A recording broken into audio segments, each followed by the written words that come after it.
राम राम राम। शप्पु राम जी राम राम जी। भगवते नमः भगवते नमः भगवते नमः।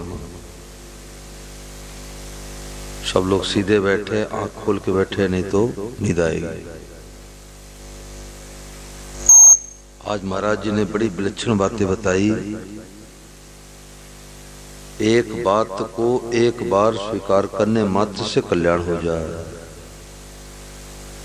एक बात को एक बार, जीवन में एक बार, कि हम संसार के नहीं हैं, हम भगवान के हैं।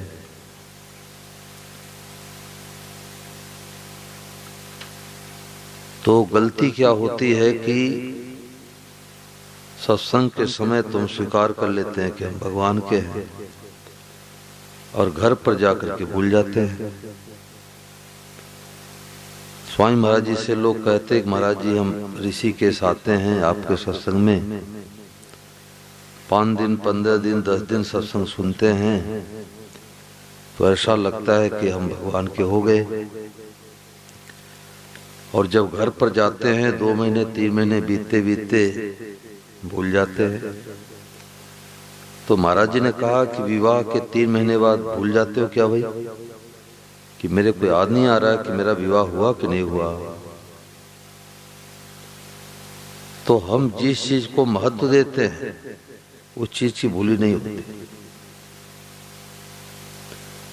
बेटा हॉस्पिटल में बीमार पड़ा है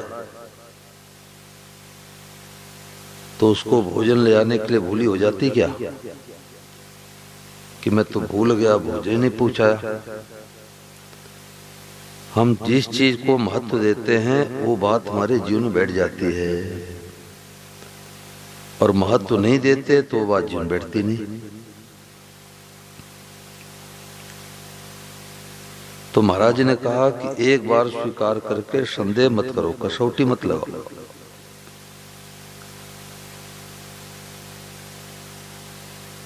अगर पंडित जी आकर के विवाह के 1 हफ्ते बाद कहे कि देखो भाई हमने विवाह तो कराया परंतु आपका विवाह अधूरा है, क्योंकि हमारे को नींद आ गई थी, 2 पन्ने पलट दिया, इस लोग बोला ही नहीं,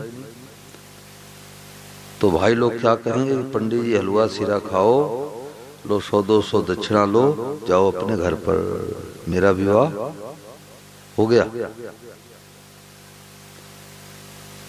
ऐसे एक बार स्वीकार कर लिया कि अब हम भगवान के हैं, इसकी भूल नहीं होनी चाहिए।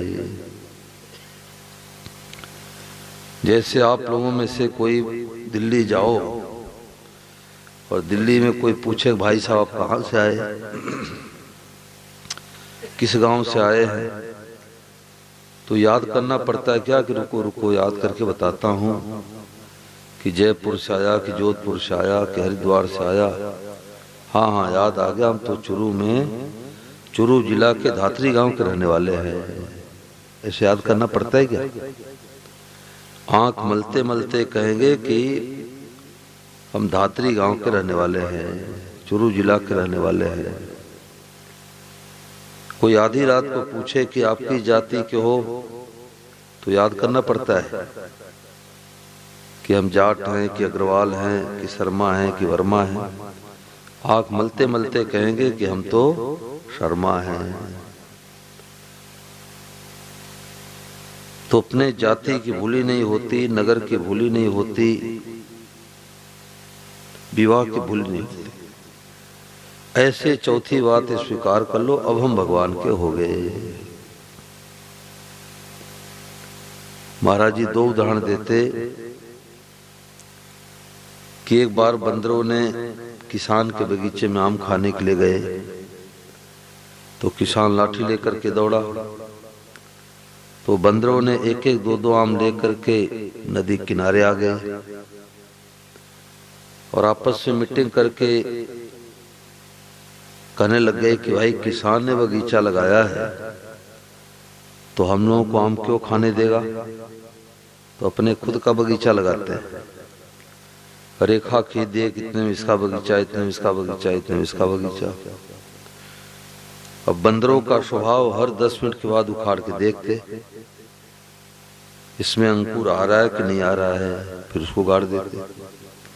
फिर 10-5 मिनट के बाद उसको उखाड़ के देखते इसमें फूल पत्ती आ रही कि नहीं आ रही है, फिर आम की गुठली को गाड़ देते।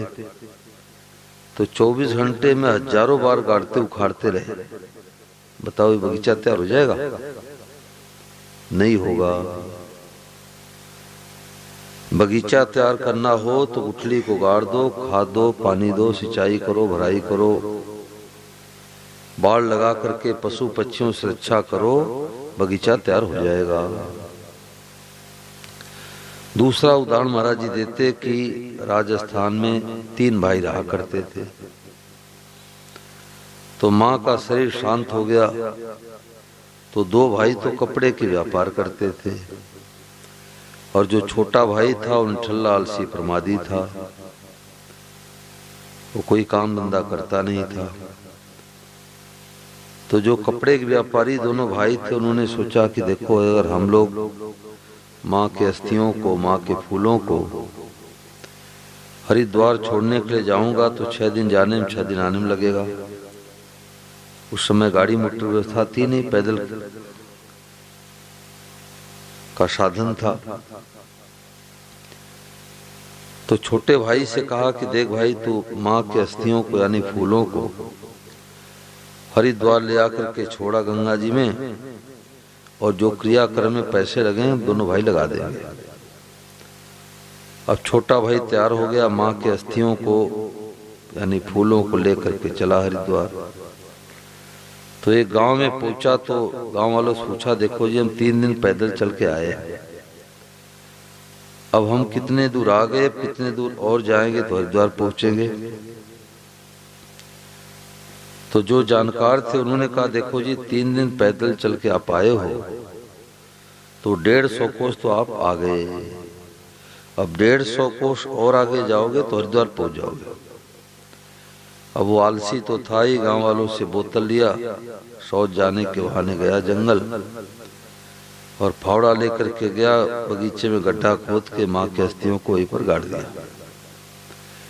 और हैंड पाइप से जल भर लिया। हर हर गंगे करते करते घर आ गया।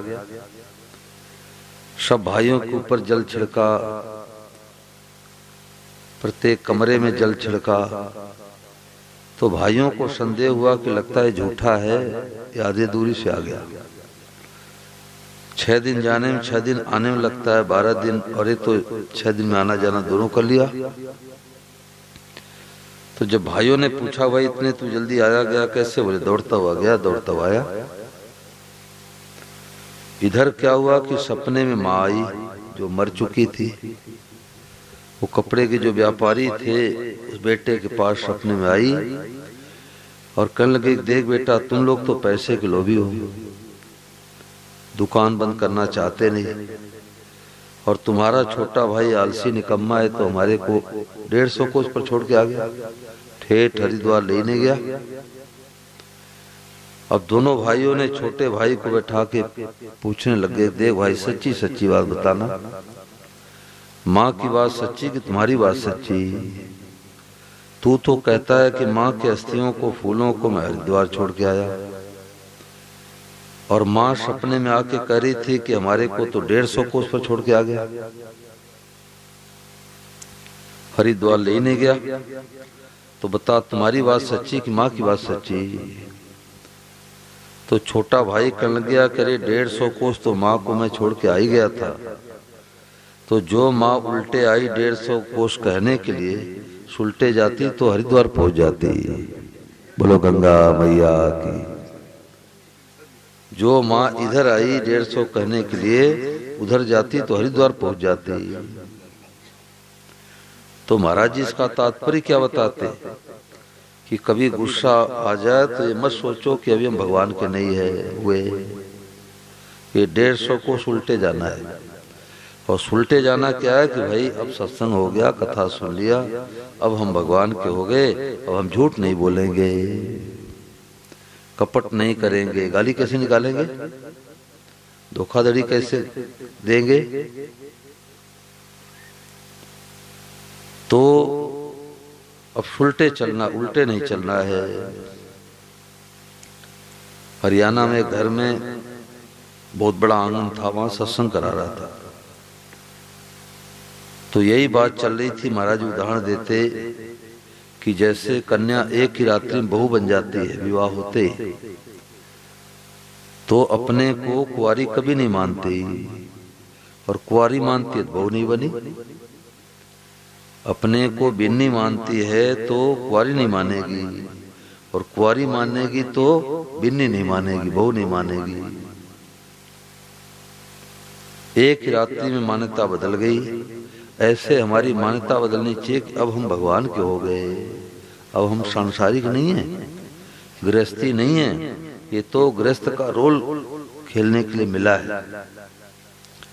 तो बढ़िया से बढ़िया अपना नाटक करना है, तो मूल माने हम भगवान के हैं।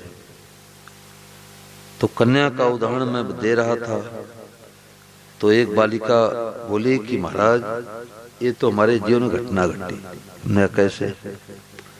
तो उसने कहा कि लगभग 3 महीने पहले हमारी बड़ी बहन की शादी हुई। तो ससुराल में गई तो मैं सुबह सुबह उसको फोन मिलाई, तो धीरे धीरे बोल रही थी। अब ससुराल में जेठ का डर, ससुर का डर, सास का डर, पति का डर। अब जोर जोर कैसे बोलेगी भाई? बहू की बोली बदल जाती है, दूल्हे की चाल बदल जाती है। तो उसके पिताजी बोले कि जब घर पर बोलती थी तो पड़ोसी घर तक आवाज जाती थी। तो धीरे धीरे बोल रही थी। तो उसकी बहन ने कहा कि क्या बात है, तुम्हारी तबीयत तो ठीक है, तो धीरे धीरे क्यों बोल रही है? तो उसने कहा कि हमारी तबीयत बिल्कुल ठीक है, और 3 बातें बता दी।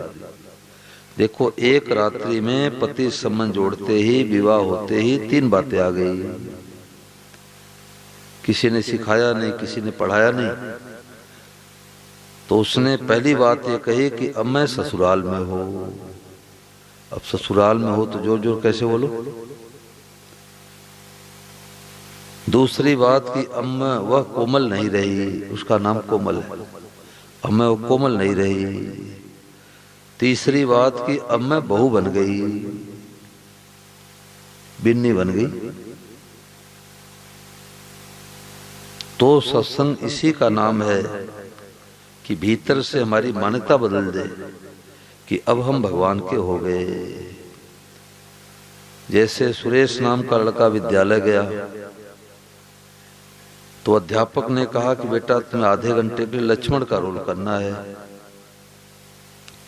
रामलीला का रिहर्सल चल रहा है।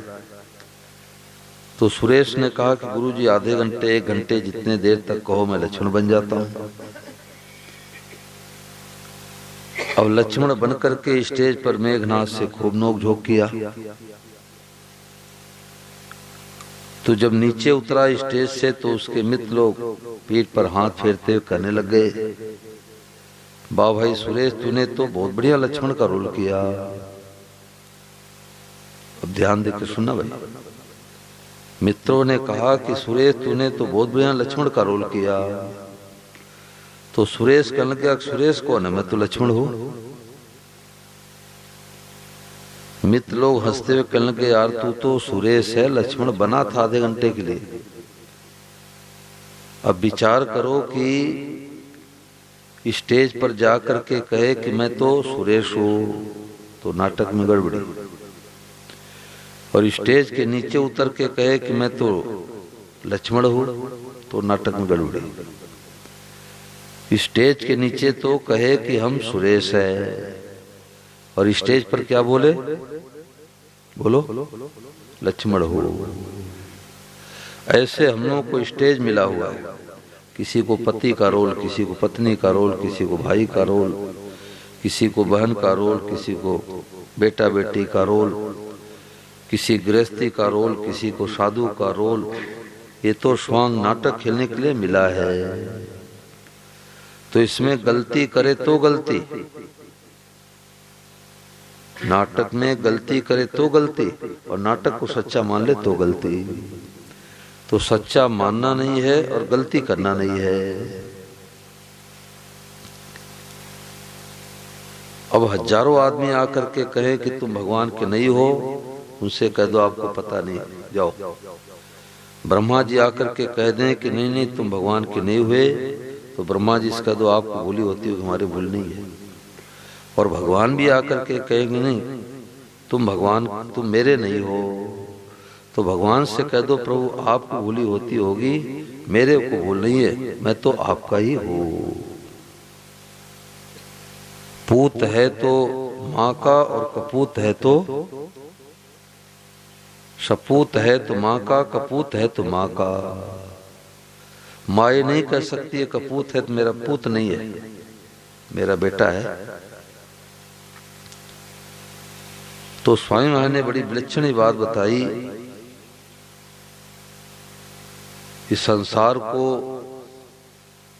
भगवान ने बनाया है, और भगवान ने बनाया क्या, भगवान खुद ही बन गए आप अकेले सब कुछ, नाम धरा संसार, नाम संसार धर दिया, बनाया भगवान ने। विचार करो कितना सुंदर संसार किसने बनाया। सुंदर संसार बोलो किसने बनाया, सुंदर संसार बोलो किसने बनाया। ऐसी कारीगरी के देख कौन ना लुभाया, ऐसी कारीगरी देख कौन ना लुभाया। सुंदर संसार बोलो किसने बनाया। विचार करो इतना सुंदर संसार किसने बनाया। और अपने आप तो बना नहीं, जरूर किसी ने बनाया है। मीठे मीठे आम और केले उगाए, छिलके से पैक किया लोग इसे खाए। मीठा खट्टा स्वाद बोलो कहाँ से आया, सुंदर संसार बोलो किसने बनाया। गाय को खिलाते हैं हरा हरा चारा, आता सफेद दूध कभी क्या बिचारा। शिशु हेतु दूध माँ में किसने बनाया, सुंदर संसार बोलो किसने बनाया।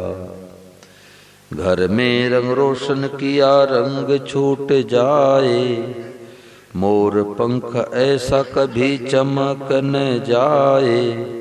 चित्रकारी करने वाला नाम ना छपाया, सुंदर संसार बोलो किसने बनाया।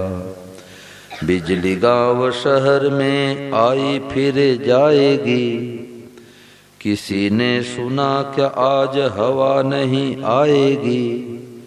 भूला कभी नहीं हवा जिसने चलाया, सुंदर संसार बोलो किसने बनाया। सोचा कभी कौन जो पचाता है भोजन, नाड़ियों में खून बहे आंखों में रोशन। कान से सुनाया दिल कौन धड़काया, सुंदर संसार बोलो किसने बनाया। बिजली गांव बिजली का टैक्स देते मीटर लगाई, सूरज का टैक्स बोलो किसने चुकाई। ऐसे कारीगर को क्या अपना बनाया, सुंदर संसार बोलो किसने बनाया। मनमोहक पुष्प सोचो किसने खिलाया, डाला सुगंध किसने कहाँ से है लाया। संबंध अभियान परिचय उसी से कराया, सुंदर संसार बोलो किसने बनाया। किसने बनाया, भगवान ने। अब माताएं बहनें हलवा सीरा बनाती हैं तो कितनी वस्तुओं की जरूरत पड़ती है। आटा, चीनी, तवा, करछी, गैस सिलेंडर, चूल्हा, कई चीजों की जरूरत पड़ती है तब हलवा सीरा बनता है। और भगवान ने आम के रूप में, केले के रूप में पेड़ में हलवा लटका दिया, न ठंडा न गरम, और पैकिंग करके छिलका हटाओ खा लो। किसने बनाया? भगवान ने। एक बड़े अच्छे महापुरुष हुए स्वामी शरणानंद जी महाराज, तो प्रज्ञा चक्षु थे सूरदास जी। तो फल बेचने वाले ने उनको केले खाने को दिया, तो केले खा रहे थे, झरझर झरझर आंसू निकल रहे थे। तो फल बेचने वाला डर गया, कहीं बाबा जी फंसा न दे, लगता है इनकी आंखें तो है नहीं, और हमने सड़ा हुआ फल दे दिया। तो हाथ जोड़ कर लग गया कि महाराज जी क्षमा करना, लगता है मैंने सड़ा हुआ फल दे दिया, तभी तो आप रो रहे हैं। तो स्वामी शरणानंद ने कहा, भैया आंख में से आंसू इसलिए नहीं आ रहे हैं कि तुमने सड़ा हुआ फल दे दिया, बल्कि मैं तो उस परमात्मा को धन्यवाद दे रहा हूं कि वाह भाई परमात्मा, तूने पेड़ में हलवा लटका दिया। अब गाय को खिलाते हरा हरा चारा, तूड़ी घास, गुड़ खली खिलाते हैं, जल पिलाते हैं, और बदले में क्या आता है? सफेद दूध। किसने बनाया भाई? भगवान ने। हम लोगों के जन्म के पहले ही माँ के छाती में दूध किसने भेजा? भगवान ने। कोई बड़ा से बड़ा वैज्ञानिक हो, उससे कहा जाए कि देखो एक थान में, चन्नी में खली, चूनी, गुड़ डाल दो, पानी डाल दो, हरा चारा डाल दो, तूड़ी घास डाल दो, और सफेद दूध बना दो। बताओ भाई, कोई वैज्ञानिक बना सकता है क्या? नहीं बना सकता। अब विचार करो कि घर में रंग रोशन कराते हैं, शादी विवाह होली दिवाली पर 4-6 महीने के बाद रंग हल्का पड़ जाता है, परंतु मोर के पंख को देखो कितना चमकीला चटकीला रंग है। गर्मी में धूप में रहता है, बारिश में सावन भादो के महीने भीगता है, परंतु आप लोग कभी रंग हल्का देखा क्या? वो पेंटर कौन है? भगवान। वो पेंटर दिल्ली मिलेगा कि बंबई मिलेगा कि जापान मिलेगा? वो पेंटर भगवान है। अब विचार करो कि बिजली आती है चली जाती है, परंतु किसी ने सुना कि 1995 में 1 घंटे के लिए हवा की लाइन चली गई थी। किसी ने सुना? कौन ऐसा मालिक है, कौन ऐसा व्यवस्थापक है जिससे कभी भूली होती नहीं? उसका नाम भगवान है। उसको राम कहो, कृष्ण कहो, शिव कहो, गणेश कहो, दुर्गा कहो, निराकार कहो, साकार कहो, सब पर्यायवाची शब्द है। एक मालिक है, एक परमात्मा है। विचार करो कि हम लोग के पास फोन आता, आप क्या कर रहे हैं? तो कहते हैं भोजन कर रहे हैं। तो आप तो भोजन करके 6 घंटे सो जाते हो, खर्राटे लेके सोते हो। अब भोजन को पचाता कौन है? वो मशीन कहां से आई भाई? भारत से आई कि जापान से आई? वो मशीन भगवान ही बने। नस नाड़ियों में खून पहुंचाने का अलग, पेशाब पहुंचाने का अलग, मल पहुंचाने का अलग। अब विचार करो कि हम लोग घर में तीसरे तल्ले पर, दूसरे तल्ले पर पानी चढ़ाते हैं तो मोटर लगाना पड़ता है, और जो सफेदा होता है 100 फुट लंबा, यूकेलिप्टस भी बोलते हैं, सफेदा ही बोलते हैं। खजूर का पेड़ 100 फुट लंबा, अब ऊपर की पत्तियां हरी है, वो पानी कैसे पहुंचा भाई? वो पानी किसने पहुंचाया? भगवान। अब हम लोग बिजली जलाते हैं तो टैक्स देना पड़ता है, और सूरज भगवान उदय हो जाएंगे, उनके प्रकाश में हम लोग काम करते हैं, अन्न पैदा होता है, जीवन चलता है। और सूर्य भगवान आके कहे कि भाई दात्री वालों, और हमारा टैक्स दो, 56 साल से हमारे प्रकाश में काम में ले रहे हो और हमारा टैक्स दो।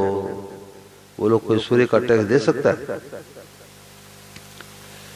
एक एक चीज को देखो तो देखते रह जाओ। अब विचार करो कि सुंदर सुंदर पुष्प किसने बनाया? अपने आप बन गया। और सुगंध किसने डाला? एक लड़का रोजाना हनुमान चालीसा का पाठ करके, गीता का पाठ करके स्कूल जाता था। तो उसके पिताजी नास्तिक स्वभाव के थे। तो पिताजी ने कहा, देखो बेटा, तुम क्यों समय बर्बाद करते हो? आधे घंटे जो पूजा पाठ करते हो उसमें अपने पाठ पुस्तकों को पढ़ो तो तुम्हारा और अच्छा नंबर आएगा।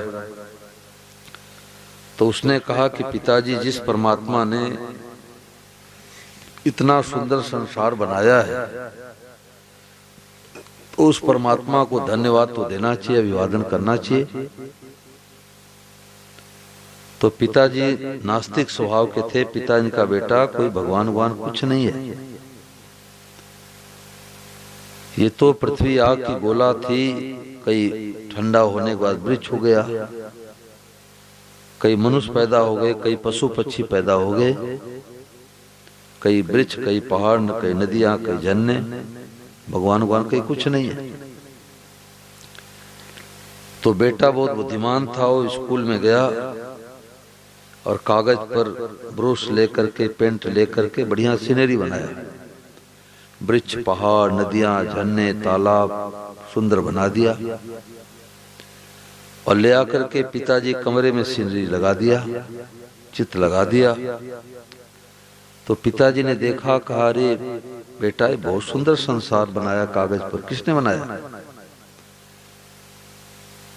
बेटे ने कहा, पिताजी बनाया बनाया कुछ नहीं, स्कूल में कागज उड़ रहा था, उस पर रंग गिर गया, ब्रश चल गया, बन गया संसार। पिताजी डांट करके कहने लगे कि तू मेरा मजाक उड़ाता, उपहास करता है? अरे इतना सुंदर वृक्ष, पहाड़, नदियां, झरने, तालाब, सिंह, चीता, बाघ, मनुष्य, कागज पर रंग गिर गया, ब्रश चल गया, बन गया, ऐसे कैसे होगा? जरूर कोई न कोई बनाने वाला है। बेटे ने हाथ जोड़ कहा, पिताजी, जब कागज पर बना हुआ संसार देख करके आपको ऐसा लगता है कि इसको बनाने वाला कोई न कोई जरूर होगा, तो इतना सुंदर संसार, वृक्ष, पहाड़, नदियां, झरने, तालाब, फल फूल, गेहूं, चना, जौ, मटर, अन्न, जल, वायु किसने बनाया? जरूर कोई न कोई मालिक है। एक विद्यालय में गया तो बच्चों से पूछा, कितने बच्चे भगवान को नहीं मानते? तो 2 लड़के और 1 लड़की, 3 खड़े होकर बोले, हम भगवान को नहीं मानते। हमने, क्यों नहीं मानते भाई?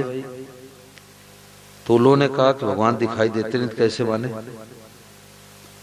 तो हमने कहा, जो दिखाई देता उसी को मानते? बोले हाँ। तो मैंने कहा, अमेरिका देश है? बोले हाँ, अमेरिका देश है। आप लोग गए हो? बोले ना। फिर कैसे मान लिया? गिराना में नींद आ रही क्या? हाँ, आँख खोल बैठो, नींद आएगी। तो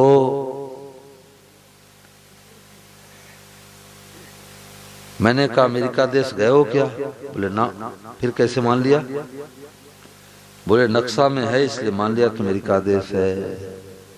फलाने फलाने व्यक्ति गए थे इसलिए मान लिया कि अमेरिका देश है। तो हमारे सूरदास, मीराबाई, कबीरदास जी, फूलीबाई, कर्माबाई, स्वामी राम सुखदास जी महाराज, भाई जी मान सात पोदार, सदैव श्री जयदयाल जी गोंदका जी कहते हैं कि भगवान है तो मानो। तो मैंने कहा कि ये बिजली की तारें जा रही है 2-4, इसमें बिजली दिखाई देती है कि नीली है कि पीली है, लाल है कि हरी है? नहीं दिखाई देती। उसको छू लेंगे? बोले ना, छुएंगे तो करंट लग जाएगा। तो बल्ब जलता है इसका मतलब बिजली है, ट्यूबलाइट जलती है बिजली है, पंखा चलता है बिजली है, कूलर चलता है इसका मतलब बिजली है। ऐसे भगवान नहीं होते तो अन्न कहाँ से मिलता, भगवान नहीं होते जल कहाँ से मिलता, भगवान नहीं होते तो वायु कहाँ से मिलती, भगवान नहीं होते तो पृथ्वी कौन बनाता। नारद जी महाराज जंगल में गए तो जंगल की सुंदरता को देख करके समाधि लग गई। ओहो, इतना सुंदर वृक्ष, पहाड़, नदियां, झरने, तालाब किसने बनाया? भगवान ने बनाया। तो मैंने बच्चों से कहा कि हमारे पास हिंदी में लिखा हुआ लेटर है, पढ़ के सुना दोगे? बोले लाओ सुना दूंगा। तो मैंने कहा हमारे पास अंग्रेजी भाषा में लिखा हुआ है, सुना दोगे? बोले सुना दूंगा। तो मैंने कहा हमारे पास उर्दू भाषा में लिखा हुआ है, सुना दोगे? बोले ना। मैंने कहा क्यों, आप लोग 10वीं 12वीं के विद्यार्थी हो, पढ़े लिखे हो, सुनाओ। तो बोले हमने उर्दू की पढ़ाई नहीं किया तो कैसे सुना दूंगा। ऐसे आपने कभी गीता पढ़ी नहीं, भागवत सुनी नहीं, सत्संग किया नहीं, संतों का सानिध्य किया नहीं, और कहते भगवान नहीं है। तो एक नास्तिकों के लिए भजन बना है कि झक मार के उनको मानना ही पड़ेगा कि कोई न कोई शक्ति है, कोई न कोई मालिक है, कोई न कोई वैसा व्यवस्थापक है जिससे कि 1 मिनट के लिए कभी भूली होती नहीं। और भगवान 5 मिनट के लिए आंख मूंद ले, लाइट पानी पंखा सब बंद कर दे, हवा पानी बंद कर दे, कोई जी जाएगा क्या भाई? चलो पानी के बिना तो जी जाए, और 5 मिनट के लिए हवा की लाइन काट दे भगवान तो सब जयराम जी के हो जाएंगे। कौन ऐसा मालिक है, कौन ऐसा व्यवस्थापक है, कौन ऐसा नियंत्रण करता जिसका नाम परमात्मा है, भगवान है। अब इसमें कोई बात पूछो आप लोग। 5 मिनट और सत्संग कर ले, फिर बात में चलते हैं। जो सार बातें आज चली है, जो महाराज जी ने बातें सुनाई, हमने सुनाई, इसमें कोई बात पूछो आप लोग। देखो पूछने से बातें खुलती है, पूछने से पता लगता है कि हम बात कितने पकड़े हैं।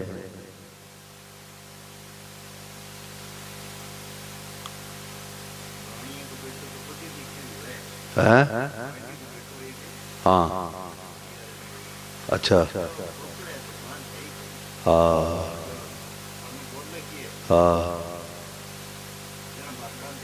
हाँ हाँ, कौन बोलता है? हाँ, शक्ति कहाँ से आई? तो अभी क्या है कि जोर जवानी है, बुढ़ापे में भगवान की याद आएगी। लकवा मार देगा तो भगवान की याद आएगी, कैंसर होगा तो भगवान की याद आएगी, पत्नी मर जाएगी तो भगवान की याद आएगी, जवान बेटा चला जाएगा तो भगवान की याद आएगी। अभी तो जोर जवानी है तो कहाँ भगवान है? कहाँ भगवान है? बिना दुख आए जीव भगवान में नहीं लगता, पक्की बात है भाई। देखो हमारे साथ में एक मोहन बाबा थे, तो बूढ़े थे, नागौर में सत्संग करा रहे थे, तो हार्ट का दौरा आया, तो उनको लोग हॉस्पिटल ले गए, फिर जयपुर ले गए, फिर दोबारा आ गया। तो हमारे से बात करना चाहते थे, तो लोग नंबर लगा करके मोबाइल पकड़ाए, बोल नहीं पाए। इशारा किए कि पेन लाओ, पेन हाथ में दे दिया गया, लिख नहीं पाए। हम सब लोगों की यही स्थिति होने वाली है भाई। जितने लोग बैठे हैं, एक दिन ऐसा आने वाला है कि अंतिम समय आ जाएगा तो बोल नहीं पाएंगे, सुन नहीं पाएंगे, देख नहीं पाएंगे। चलो देख लिया, सुन लिया, बोल नहीं पाएंगे।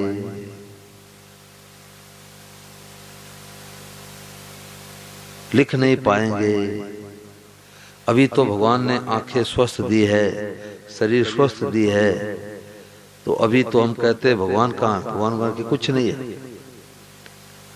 और अभी 5 मिनट के लिए हवा चली जाए तो अंतरी, मंत्री, संतरी, मुख्यमंत्री, प्रधानमंत्री, वैज्ञानिक, बलवान, धनवान, किसी की बुद्धि काम नहीं करेगी। बोलो, किसी की बुद्धि काम कर बताओ। 5 मिनट के लिए हवा की लाइन भगवान काट दे, जी नहीं सकते। कौन ऐसा मालिक है, कौन ऐसा व्यवस्थापक है जिससे कभी भूली होती नहीं? उसका नाम भगवान है। उसको राम कहो, कृष्ण कहो, शिव कहो, गणेश कहो, दुर्गा कहो, निराकार कहो, साकार कहो, सब पर्यायवाची सब। तो बोलो कि 5 मिनट के लिए हवा बंद हो जा रही है, अब जी जाओ।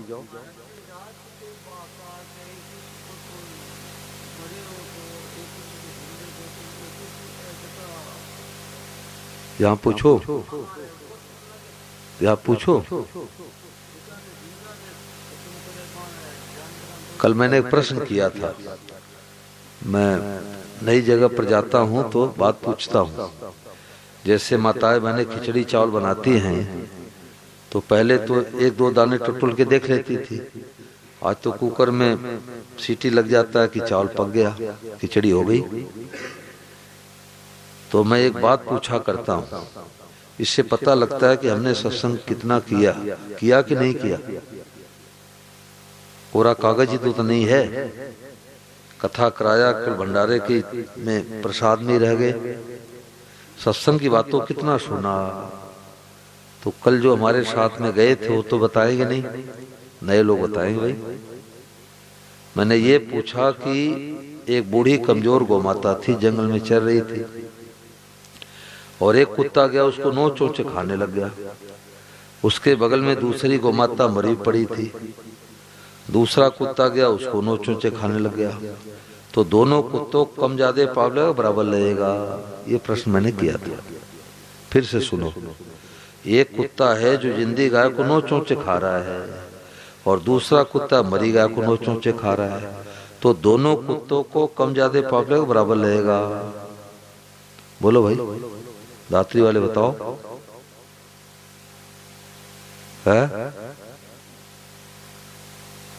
बोलो, सब बोलो।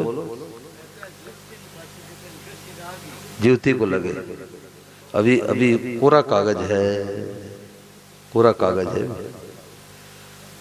अभी हमें पता नहीं किसको पाप लगता, किसको नहीं लगता। मनुष्य के सिवा किसी को पाप लगता ही नहीं। कुत्ते का तो भोजन है, चाहे जिंदी खावे चाहे मरे खावे। देखो, सिंह जीवित मनुष्य को मार के खा जावे के जितना ही पाप नहीं लगेगा। बिल्ली चूहे को मार के खा जावे के जितना ही पाप नहीं लगेगा। सर्प मेढक को निकल जावे के जितना ही पाप नहीं लगेगा। और मनुष्य जान करके चींटी को मार दे पाप लगेगा। और बूढ़ी कमजोर गौमाता को कुत्ता खा रहा है, हम नहीं बचाएंगे मनुष्य होकर के, उल्टे हमको पाप लगेगा। मनुष्य का कर्तव्य है गौमाता की सेवा करना। तो पाप और पुण्य का लेखा जोखा मनुष्य पर लागू होता है, मनुष्य के सिवा सब भोग्योनि है। बोलो बाबा जी, इसमें करो शंका।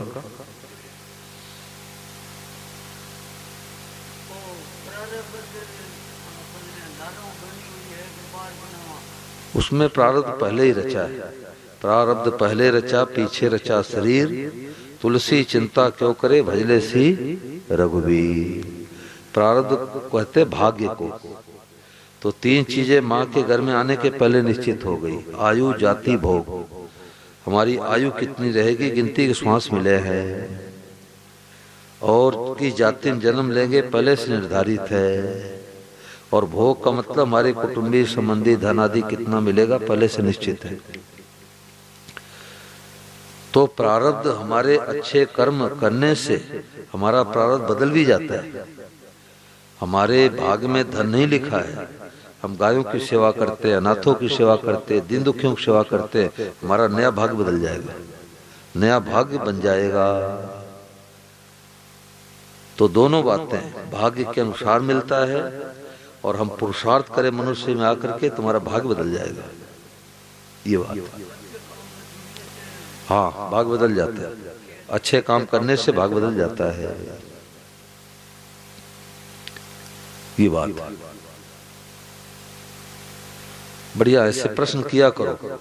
देखो प्रश्न करने से जो बातें हमारे को आएगी तो मैं बता दूंगा, और नहीं आएगा तो कह दूंगा भाई मेरे को आता नहीं। बेइज्जती तो मूछ वाले की होती है, हमारे मूछ तो है नहीं, बेइज्जती क्या होगी बोलो। तो हम तो चाहते भाई 7 दिन जो सत्संग हो रहा है तो स्वामी महाराज जी की बातें हमारे और आपके हृदय में बैठ जाए।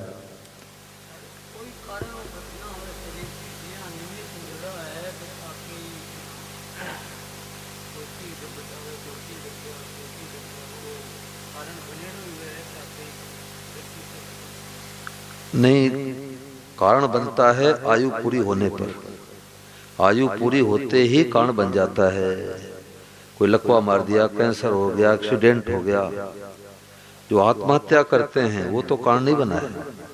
जो आत्महत्या करते हैं, सुसाइड करते हैं, वो तो जान करके करते हैं, उनका तो दंड मिलेगा। एक व्यक्ति को मारने का उनको पाप लगेगा। मतलब कि एक अकाल मृत्यु होती है, एक आकस्मिक मृत्यु होती है। तो आकस्मिक मतलब अकस्मात, बिजली छू जाए, करंट लग जाए, नौका में बैठ के जा रहे नौका डूब जाए, एक्सीडेंट हो जाए, ये आकस्मिक मृत्यु हुई है। ये तो श्वास पूरा होने के बाद ही हुआ है। परंतु जो आत्महत्या है वो तो अकाल मृत्यु है। काल के रहते हुए उसने जान करके आत्महत्या कर लिया। तो जो आकस्मिक होती है वो तो आयु पूरी होने के बाद होती है, और जो अकाल मृत्यु होती है आत्महत्या, वो तो समय रहते हुए उसने आत्महत्या कर लिया। ये बात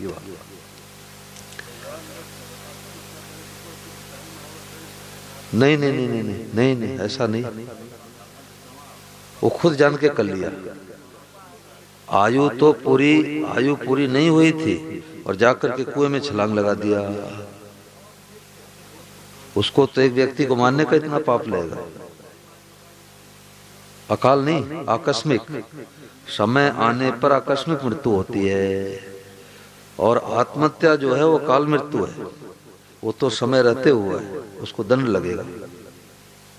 कई लोग कहते हैं कि तीर्थ में गया था, बस क्यों पलट गई। अरे भाई बस जा रही है और रेलवे क्रॉसिंग पर डीजल खत्म हो जाए तो वही खड़ी हो जाएगी।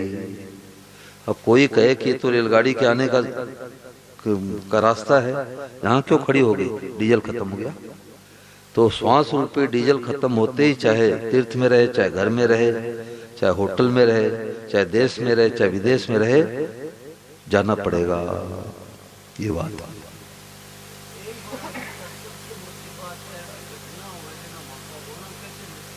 है। वो मिटेगा भगवान में लगने से, भगवान से प्रार्थना करने से, भगवान में लगने से, अपने को भगवान का होने से दुख का असर नहीं पड़ेगा। क्योंकि हम भगवान के हैं तो घर वाले किसके हो गए बोलो, भगवान के हो गए। और रोवे तो भगवान, हंसे तो भगवान। हम तो उनकी सेवा करेंगे। मुनीम बन के सेवा करेंगे तो हंसेंगे, और मालिक बनेंगे तो रोना पड़ेगा। फैक्ट्री में आग लग गई और मुनीम ने दमकल विभाग बुला करके खूब प्रयास किया, परंतु फैक्ट्री जल के राख हो गई। अब बोलो मुनीम रोएगा कि मालिक रोएगा? कौन रोएगा? मालिक रोएगा। मुनीम तो अपने कर्तव्य का पालन कर दिया। ऐसे मुनीम बनोगे तो हंसते रहो, और मालिक बनते ही रोना पड़ेगा। मालिक बनते रोना पड़ेगा। एक बात बता के बड़ी विराम करता हूँ। स्वामी शरणानंद महाराज बड़े ऊंचे संत थे, तो उनके पास एक हैदराबाद से सज्जन आए। तो उन्होंने कहा महाराज मेरा बेटा तो बिल्कुल नास्तिक है, सत्संग में आता ही नहीं, और मैं तो सत्संग करता हूँ, देखो हैदराबाद से आपके सत्संग में आया हूँ। तो स्वामी शरणानंद महाराज जी की बुद्धि बड़ी प्रखर थी, तेज थी। तो उन्होंने प्रश्न में से उत्तर दे दिया। उन्होंने कहा भैया आपका जो बेटा है वो ईमानदार नास्तिक है, नास्तिक है, ईमानदार प्योर, और आप बेईमान नास्तिक हो। तो घबरा गया कि महाराज बेईमान नास्तिक में कैसे हो, बेटा तो ईमानदार नास्तिक है, ये तो बात ठीक आपने कही, परंतु मैं बेईमान नास्तिक कैसे हुआ? तो स्वामी शरणानंद महाराज ने कहा कि जब आप भगवान के हो गए, भगवान से संबंध जोड़ लिए, तो बेटा आपका कैसे रहा? बेटा किसका रहा? भगवान का। बेटा तो भगवान का हुआ। और ऊपर से कहते हैं कि सुख संपत्ति आवे और कष्ट मिटे तन का। सुख संपत्ति घर आवे, जितना दिए उतने में तो समय नहीं मिलता सत्संग में आने के लिए। भगवान और धन दे देंगे तो और 9 बजे तक सोओगे। तो सत्संग से गुत्थी सुलझती है। अच्छी अच्छी पुस्तकें पढ़ो, ये भगवान कृपा से पुस्तकें आई है, पढ़ो, बहुत गुत्थी सुलझेगी। बोलो गिरधर गोपाल की।